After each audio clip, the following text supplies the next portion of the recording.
Un peu, un but, une fois, pour une Afrique unie. Si l'ennemi découvre son front, au-delà ou au-dehors, des mots sur les remparts, nous sommes résolus de mourir. J'ai entendu avec émotion, avec gravité, les paroles de l'hymne national du Mali, qui nous rappellent que dans ce pays digne de Modibo Keïta, l'un de mes nombreux modèles, il est dit, il est stipulé que nous sommes résolus à mourir pour l'Afrique. Alors je m'interroge, quand dans les paroles de l'hymne national il est écrit « Nous sommes résolus à mourir pour l'Afrique », est-ce que c'est une hymne nationale qui est périmée aujourd'hui? Est-ce que c'est une hymne nationale qui n'a plus de validité aujourd'hui? Alors pourquoi on combat des gens qui se battent pour la souveraineté africaine, mais on laisse rentrer des gens qui violent le sol africain quotidiennement? C'est une question de fond que je pose à la jeunesse africaine. Je suis un Africain, né dans la diaspora.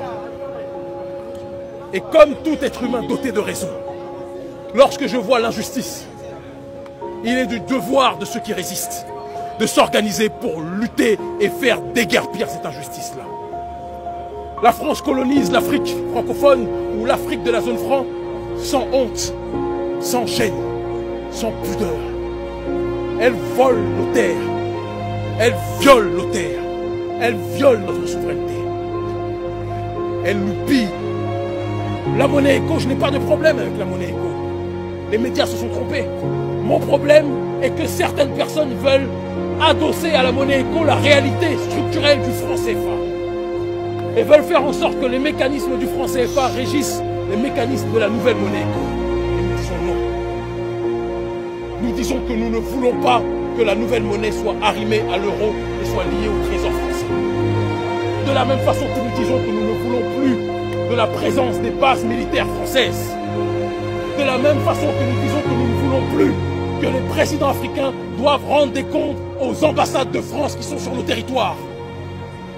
Les seuls comptes que le président doit rendre, c'est au peuple et au peuple uniquement. En l'honneur de Winnie Mandela, en l'honneur de Modibo Keïta, en l'honneur du roi Béhanzin, en l'honneur de Thomas Isidore Sankara, en l'honneur de Myriam Makeba, en l'honneur de la reine Zinga, en l'honneur de Patrice Emery Lumumba, en l'honneur de ceux qui se sont sacrifiés pour que le peuple